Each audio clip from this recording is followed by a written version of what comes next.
জয় ভবা লোকনাথ, জয় ব্রহ্ম লোকনাথ। ভবার কৃপায় নিশ্চয়ই সবাই ভালো আছে, সুস্থ আছেন, মহানন্দে আছে। তারপর আমরা ইগতপুরীতে পৌঁছে গেছি। গিয়ে তারপর চারিদিকে ইগতপুরীর সুন্দর পরিবেশটা দেখার জন্য, সুন্দর প্রকৃতি পরিবেশ দেখার জন্য বেরিয়ে পড়লাম। চারিদিকটা গ্রিন, সবুজা হয়ে আছে। বাড়িটা খুব সুন্দর, কত সুন্দর। যাই হোক, পুরোটাই ঘুরে ঘুরে দেখতে লাগলাম। এত সুন্দর জায়গাটা বলার না। চারিদিকে আবার পাহাড় দিয়ে ঘেরা।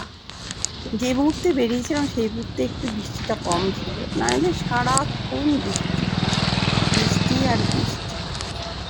সবাই মানে এখানে বৃষ্টিটাই মানে এই বৃষ্টির মধ্যেই সর্বস্ব কাজ হচ্ছে।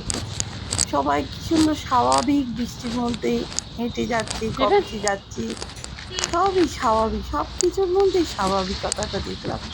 আমাদের এখানে বৃষ্টি হলে আমরা কেমন বলি, বাবা এই জল জল জল করছে। ওদের সেরকম যেখানে যেরকম পরিবেশ, মানুষ সেই রকম নিজে জায়গাটার নাম কি? বৃষ্টির মধ্যে গাছপালাগুলো ভিজছে, অফিস যাচ্ছে, জায়গাটার নাম কি? সবাই এরকম রাস্তার মোড়ে এসে দাঁড়ায়। অপূর্ব সুন্দর, অপূর্ব সুন্দর দেখে চোখ জুড়িয়ে যায়। জায়গাটার নাম কি? আমার নিজের থেকে দেখা, আমার মতো করে ছবিগুলো তুললাম। ইগতপুরী রাস্তা দেখলাম, আপনাদেরও দেখাচ্ছি। ওখানে পাহাড়, দূর থেকে পাহাড় দেখা যাচ্ছে, মেঘলা করে তুলতে দেখা যাচ্ছে না। ভালো থাকবে, খুব সুন্দর জায়গাটায়। বাংলো বাড়িটাও খুব সুন্দর দেখতে।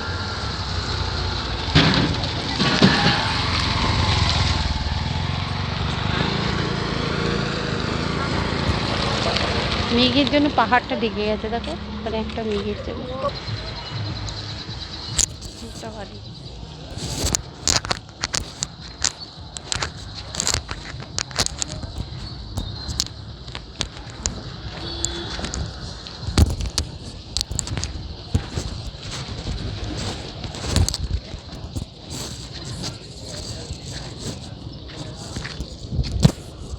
ঘুরে ঘুরে নামে। ও আচ্ছা, এটা দেখা যাচ্ছে না পাহাড়টা, কি সুন্দর পাহাড়। ওখানে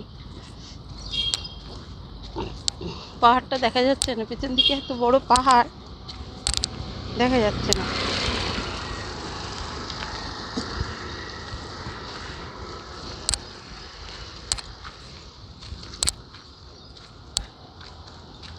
সুন্দর পাহাড় একদম ঢেকে গেছে মেঘে। ওই পাহাড়টা, ওই পাহাড়টা কেটে, যে পাহাড়টা দেখছো না, এই যে পাহাড়, হ্যাঁ হ্যাঁ দেখছি, এটা দেখা যাচ্ছে না অন্ধকারে কিছু, মানে মেঘ এরকমই আবছা থাকে। ও আচ্ছা, ধোঁয়ার মতন এরকম থাকে। ও আচ্ছা, কি সুন্দর পাহাড়টা। ও যতবারই এসছো তুমি দেখেছো এই ধোঁয়ার মতোই রয়েছে। ও আচ্ছা, অনেক দূরে।